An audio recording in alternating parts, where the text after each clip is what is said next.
ठीक है। Level of strategies हमारे पास होती हैं बिजनेस में।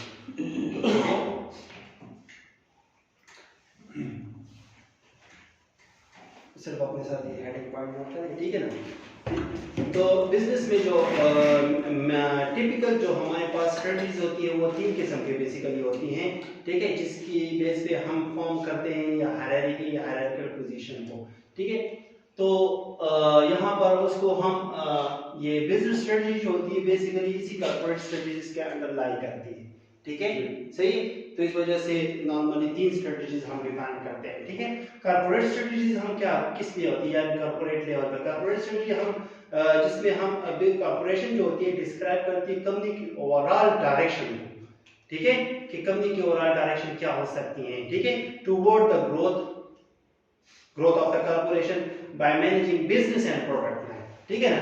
इसी में कॉर्पोरेशन में कंपनीज होती है, कॉर्पोरेशन जो होती है बिजनेस और प्रोडक्ट लाइन की बेस पे अपनी कंपनी की ओवरऑल डायरेक्शन डिफाइन करती है टुवर्ड देयर मिशन, समझ आ रही है, ठीक है। These include, अब इसमें क्या हो सकती है, इसमें हमारे पास जो कॉर्पोरेट स्ट्रेटजीज होती हैं, ठीक है, इसमें हमारे पास कॉर्पोरेट स्टेबिलिटी क्या होगी, ठीक है, समझ आ रही है ना, ठीक है। कॉर्पोरेट ग्रोथ को डिफाइन किया जाता है कि कॉर्पोरेट ग्रोथ कैसे हासिल किए, किस ग्रोथ टारगेट क्या होगा, ठीक है, और वो किस तरह अचीव कर सकते हैं, ठीक है ना। रिप्लेसमेंट जो होती है, फॉर एग्जांपल यहाँ पर एक एग्जांपल भी आपके पास, जिस तरह कोका कोला ब्रांड है हमारे पास, ठीक है।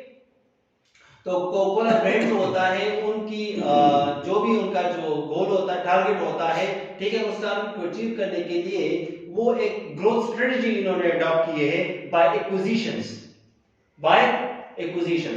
अब आप देख रहे हैं ना कि जो हमारे पास एक्विजिशन के साथ साथ जिस तरह कोका कोला कंपनी है, ठीक है, तो वो अपनी प्रोडक्ट को लॉन्च करने के लिए उसके साथ मुख्तलिफ किस्म के अदर यूनिट्स या अदर प्रोडक्शन अदर प्लांट या अदर एक्वायर बिजनेस जो होते हैं वो भी साथ इन्वॉल्व होते हैं। जिस तरह फॉर एग्जांपल मैं आपको बॉटलिंग का देता हूं, ठीक है ना, सही है।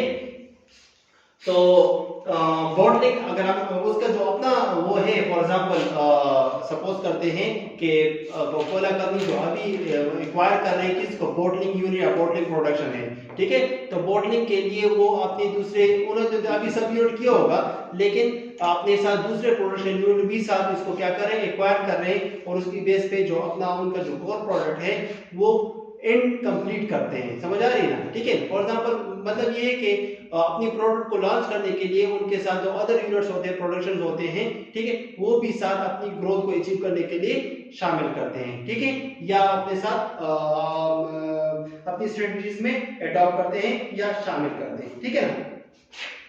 बिजनेस स्ट्रेटजीज बेसिकली जो होती हैं ये बिजनेस यूनिट को डिफाइन करती हैं, ठीक है ना।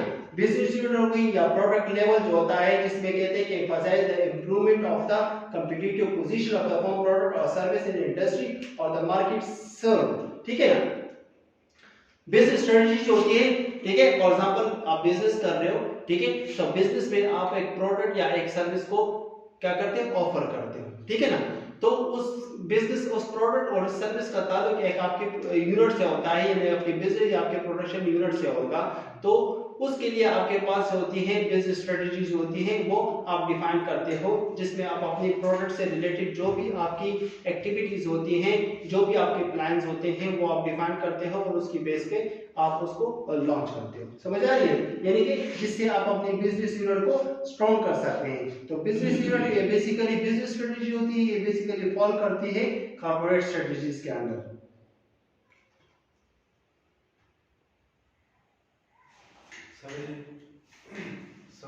जी sir, business unit sir strategy की संग मतलब दा संग पैदा किया the business unit. For example मैं आपको कहता हूँ, यहाँ पर एक एग्जांपल मैंने मेंशन भी किया बिजनेस स्ट्रेटजी में, जिस तरह एप्पल कंप्यूटर है, ठीक है, एप्पल कंप्यूटर है, सही है। तो एप्पल कंप्यूटर जो है किस तरह अपनी जो है डिफरेंशिएट कर सकता है अपनी कॉम्पिटिटिव पोजीशंस को, ठीक है ना। उनकी अपनी कॉम्पिटिटिव पोजीशन या कॉम्पिटिटिव स्ट्रेटजी जो होती है, जिससे अपनी प्रोडक्ट की डिजाइन में क्रिएटिविटी ला सके, ठीक है, कंपेयर टू द अदर, सही है ना, प्रोडक्शन है ना, उनका प्रोडक्ट क्या है, कंप्यूटर है। सही है, तो आप देख रहे हैं ना कि एप्पल कंप्यूटर जो है compare to the other competitors जो हैं उनकी जो कंपटीटिव एडवांटेज है वो क्या है, ज्यादा है। क्यों ज्यादा है, उसमें कई फैक्टर्स हैं, टेक्नोलॉजिकल फैक्टर्स हैं, समझ आ रही है ना, ठीक है। उसकी प्रोडक्ट डिजाइन है, क्रिएटिविटी देख ले, उसमें कई लिहाज से क्रिएटिविटी की आप देख सकते हैं, ठीक है। जिससे आप कह सकते हैं कि एप्पल कंप्यूटर जो है compare to the other computer best है। समझ आ रही है ना, ये बेस्ट क्यों है, ये बेस्ट क्यों है, तो बेस्ट जो होता है या उसकी जो प्रोडक्ट की जो मैं उसको क्वालिटी कह लूं, क्वालिटी पॉइंट ऑफ व्यू से मैं कहता हूं कि वो बेस्ट है, ठीक है। तो क्यों है, सही है ना, तो उसके पीछे बहुत से फैक्टर्स होंगे। तो उसमें फर्स्ट फैक्टर तो लाजमी है कि उसकी टेक्नोलॉजी आती है, जो वो टेक्नोलॉजी अडॉप्ट करते हैं। इसके अलावा वो जो एप्लीकेशन यूज कर रहे हैं, वो जो सॉफ्टवेयर यूज उसमें कर रहे हैं, या जो भी उनकी जो एप्लीकेशन के बैकग्राउंड पे उनकी जो कंपिटेंसी है कंपेयर टू द अदर, वो क्या है, यूनिक है। यूनिक है ना। अब ये यूनिक जो है, इस यूनिक के लिए उन्होंने एक स्ट्रेटेजी अडॉप्ट की थी, एक प्लान हुआ था उनकी, जो अपनी एक तरीकेकार था जिसकी बेस पे वो उन्होंने अपने प्रोडक्ट को compare to the other competitors क्या किया है, यूनिक रखा है। समझ आ रही है ना, अपनी एक मार्केट वैल्यू उन्होंने डेवलप की है, ठीक है। और उसी की बेस पे वो अपनी जो भी ग्रोथ है, जो ग्रोथ है compare to the in the market में या मार्केट शेयर में, वो क्या है, स्ट्रांग है। सही, तो ये फॉर एग्जांपल हम इसको क्या कह सकते हैं, बिजनेस स्ट्रेटेजी है, जो जिसकी बेस पे आपका बिजनेस जो है कॉम्पिटिटिव एडवांटेज हासिल करता है। समझ आ रही, इसी को हम कॉम्पिटिटिव स्ट्रेटेजी कहते हैं। क्लियर हो गया, सही है ना।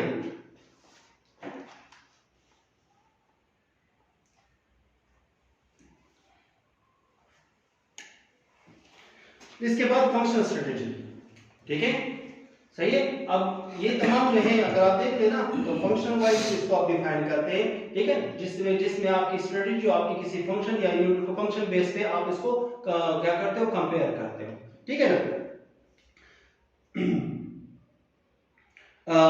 यहां पर ये डिफाइन कर रहे हैं कि this approach taken by the functional area of the unit, functional area of the industry और functional area of the organisation to achieve corporate and business unit objective, ठीक है ना।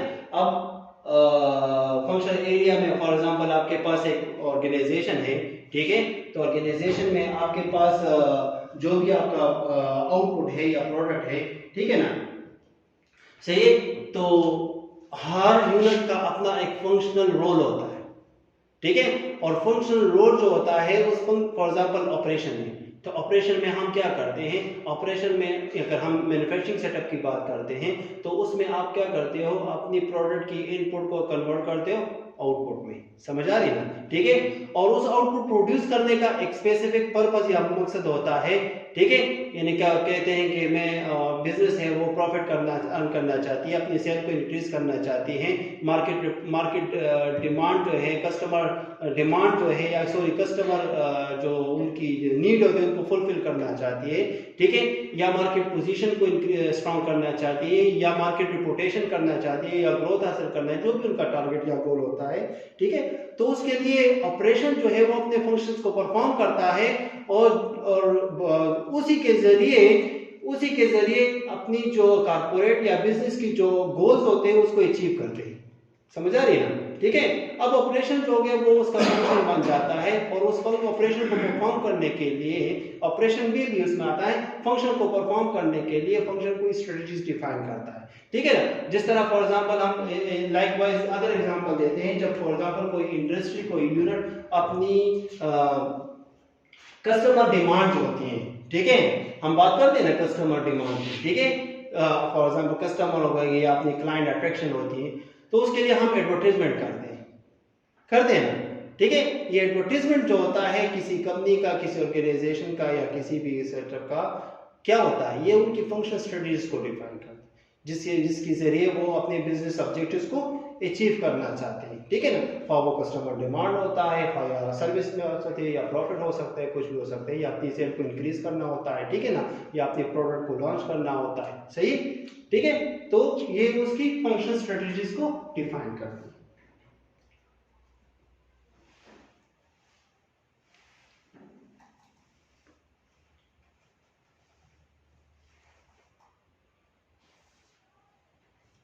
और इसके बाद ऑपरेशन स्ट्रेटजीज होती हैं। ऑपरेशन स्ट्रेटजी बेसिकली डिफाइन करती है कि how the component part of the organisation deliver effectively to corporate business and function strategy in terms of the resource, process and people. ठीक है ना?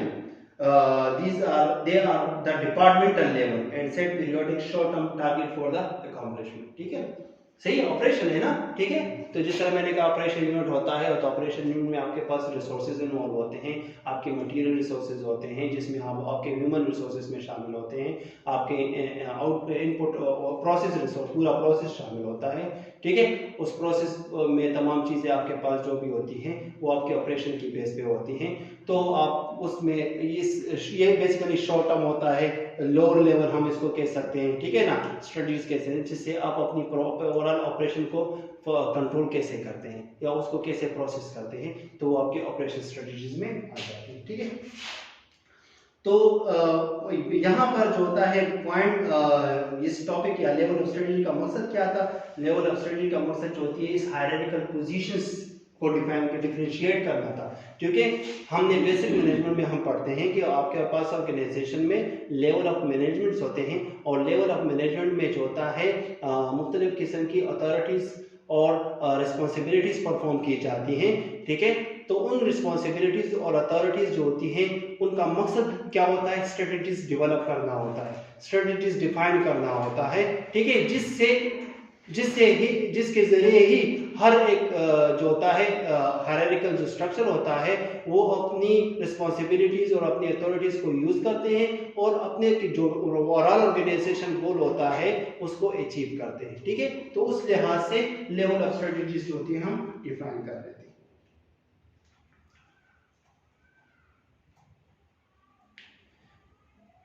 यहाँ पर इसमें नोट्स में आपके पास फिर मुख्तलिफ किस्म के आपके पास ये स्ट्रेटजीज जो होंगे डिफिनीशन आपको मिलेंगी डिटेल में।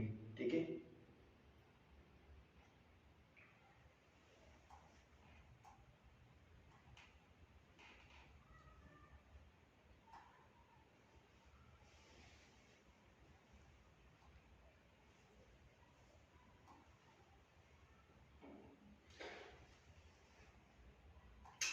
इसके अलावा बेसिक कंसेप्ट में हमारे पास ऑब्जेक्टिव्स हम जब डिफाइन करते हैं कि स्ट्रेटेजिक मैनेजमेंट जो होते हैं इनके ऑब्जेक्टिव्स क्या क्या हो सकते हैं। ठीक है, सही है।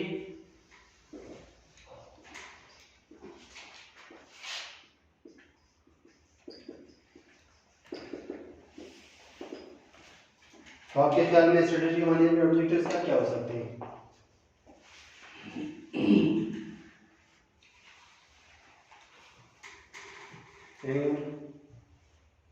सर वही होगी जो अभी आपने पढ़ाया कि जिस तरह किसी को प्लान होना चाहिए, उसको किस तरह, उसके अलावा आपने कहा था कि उसमें प्लॉय होना चाहिए।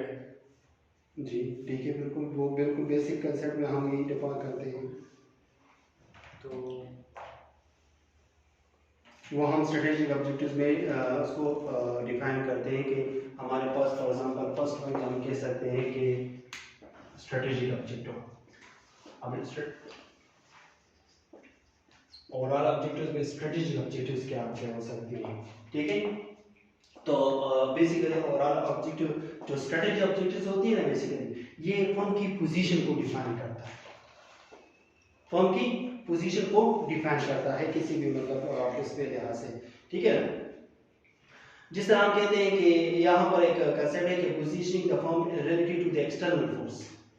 सही है, अब एक्सटर्नल फोर्स में क्या है? Bargaining power of the customer, bargaining power of the customer या bargaining power of the supplier. ठीक है, ये क्या है? एक्सटर्नल फोर्स है ना, जो आपके बिजनेस के साथ कनेक्टेड होते हैं। ठीक है, आपका कस्टमर, आपके सप्लायर, आपके न्यू एंट्रेंट होते हैं जो आपके बिजनेस के साथ आपको कंपटीशन में आते हैं, आपके बिजनेस के जो थ्रेट्स होते हैं।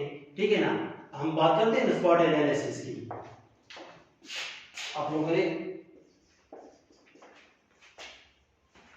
पहले पढ़ा भी होगा।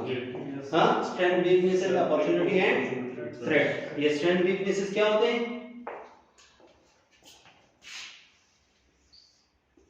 ठीक है, स्ट्रेंथ वीकनेसेस क्या होंगी, और ये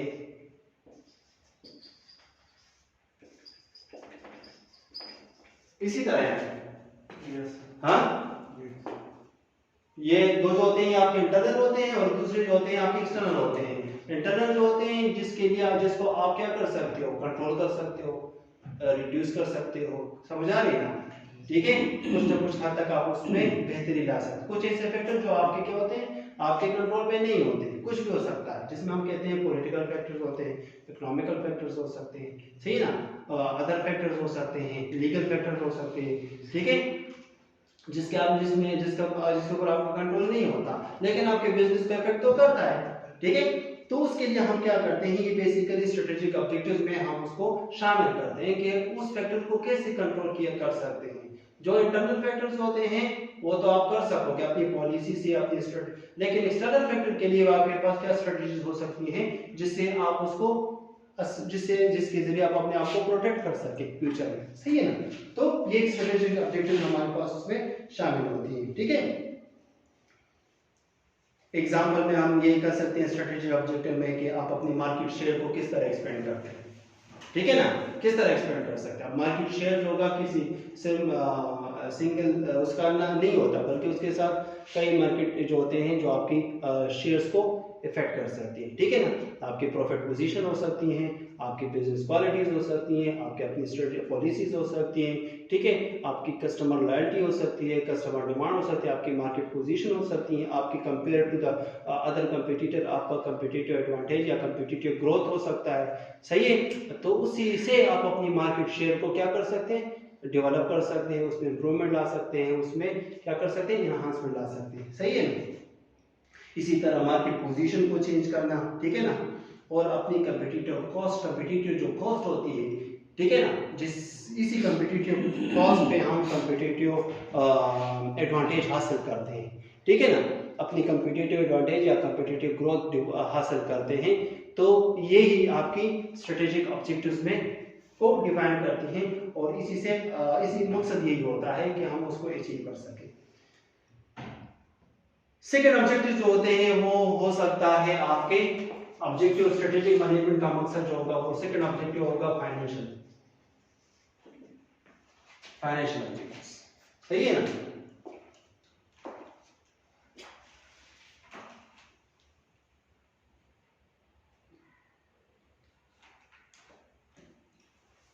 ठीक है, तो फाइनेंशियल ऑब्जेक्टिव हो सकते हैं ना, सही है ना। आप लोग मतलब ये कि कोई ना कोई फील्ड में आप लोग काम करते होंगे, सही है, तो आपका मेन ज्यादातर मकसद जो होगा आप अपनी फाइनेंशियल ऑब्जेक्टिव्स लाजमी होगा, सही है। तो जो मैनेजर्स होते हैं कंपनीज के, वो क्या करते हैं, वो अपनी फाइनेंशियल ऑब्जेक्टिव्स को यूज करते हैं और उसी से स्ट्रेटेजिक परफॉर्मेंस मुहैया करते हैं, समझ आ रही है। यानी कि अपनी फाइनेंशियल ऑब्जेक्टिव्स को के जरिए अपनी स्ट्रेटेजिक परफॉर्मेंस को मेजर करते हैं कि उनकी स्ट्रेटेजिक परफॉर्मेंस जो है वो डेवलप होते हैं और या बेटर है या नॉन किस लेवल पे है, ठीक है। फॉर एग्जांपल कहते हैं कि कंपनी का स्ट्रेटेजिक ऑब्जेक्टिव है एफिशिएंसी को इंक्रीज करना, बिजनेस एफिशिएंसी को इंक्रीज करना या यूनिट एफिशिएंसी को इंक्रीज करना या फंक्शन एफिशिएंसी को इंक्रीज करना, ठीक है। अब मैनेजर क्या करता है, उस केस में वो अपने फाइनेंशियल ऑब्जेक्टिव को मेजर करता है। अब पॉइंट मेरा ये होगा कि वो अपनी एफिशिएंसी को फाइनेंशियल ऑब्जेक्टिव के जरिए मेजर करता है, तो फाइनेंशियल ऑब्जेक्टिव के साथ उसके लिए क्या ऐसे फैक्टर्स हैं या इंडिकेटर्स हैं जिसके जरिए वो अपनी फाइनेंशियल एफिशिएंसी को मेजर करता है, ठीक है। तो क्या हो सकती है आपके ख्याल में फाइनेंशियल, जिसके जरिए वो अपने फाइनेंशियल ऑब्जेक्टिव को मेजर कर सकते हैं, कैसे ऐसे क्या इंडिकेटर हो सकते हैं फाइनेंशियल पॉइंट ऑफ व्यू से, आपके ज़हन में क्या होगा जिसे हम एफिशिएंसी मेजर कर सकते हैं फाइनेंशियल पॉइंट ऑफ व्यू से।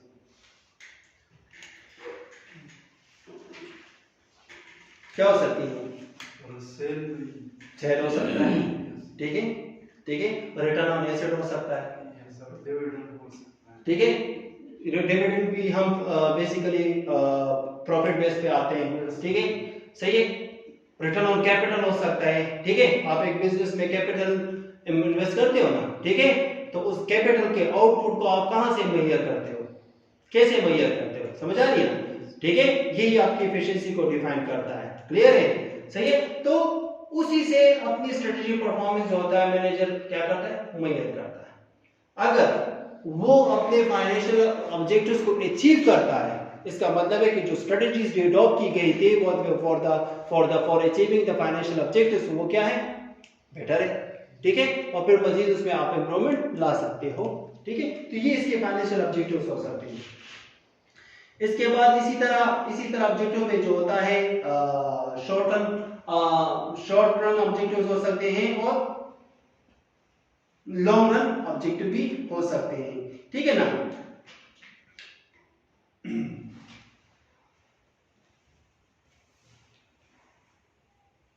ठीक है, तो शॉर्ट रन ऑब्जेक्टिव और लॉन्ग टर्म ऑब्जेक्टिव में सिर्फ ये कह सकता हूं कि जो शॉर्ट टर्म ऑब्जेक्टिव होते हैं ना, बेसिकली हम मंथली सेल की बात करते हैं, मंथली सेल इंक्रीज करना। सही है, मन कैसे आप अपनी मंथली सेल को इंक्रीज कर सकते हैं। ठीक है,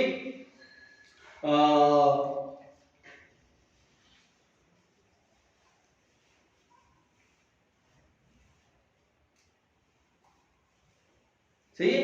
तो लॉन्ग टर्म ऑब्जेक्टिव और शॉर्ट टर्म ऑब्जेक्टिव जो होती है ना, सही है, इसमें हम इस बेस पे हम इसको डिफरेंशिएट कर सकते हैं कि अगर इंडस्ट्री एक फर्म है, ठीक है, और अगर उनका जो ऑब्जेक्टिव मंथली या सेमी एनुअली या एनुअली होता है, तो हम उसको शॉर्ट टर्म में क्या करते हैं, मुहैया करते हैं। लॉन्ग टर्म जो होता है बेसिकली लॉन्ग टर्म पोजीशन को डिफाइन करता है कि वो फ्यूचर के लिहाज से वो फ्यूचर गोल को किस तरह अचीव करते हैं।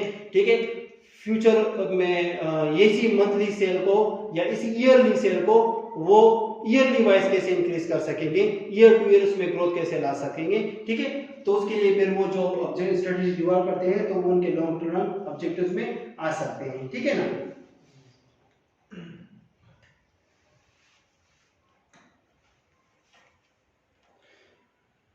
यहाँ पर अभी ग्राफ शो नहीं लाइट नहीं है, वरना मैं आपको एक ग्राफ शो कर देता जिसमें हम ओवरऑल स्ट्रेटेजिक मैनेजमेंट के प्रोसेस को डिफाइन करते हैं। तो ओवरऑल स्ट्रेटेजिक के जो मैनेजमेंट का जो प्रोसेस होता है,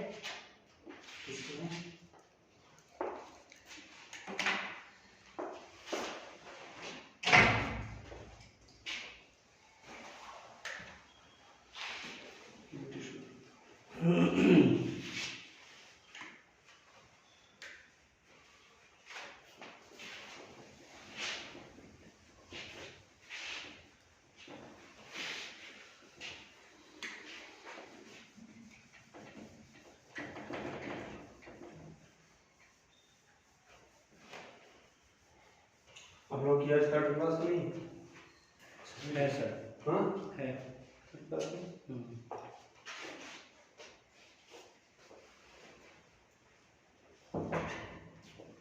सही चैनल था काम। आओ जी। मतलब पड़ी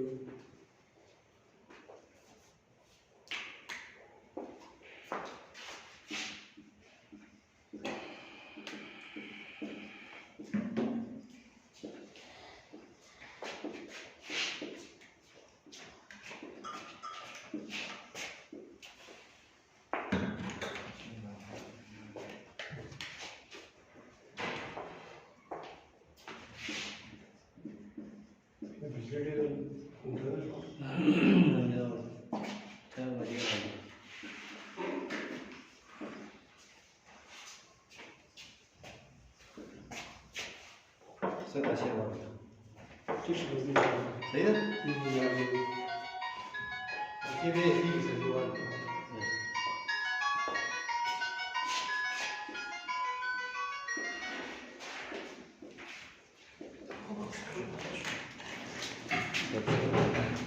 क्या होगा भी नहीं सर Cine cu păgânerile? चीनी लगा चुका Torul. सो चीनी सी За.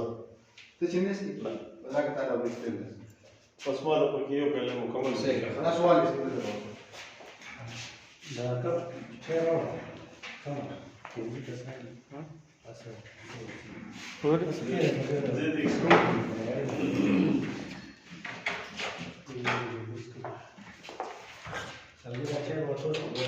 Au să-l dați cu foc. Nu vrei cum e greșit.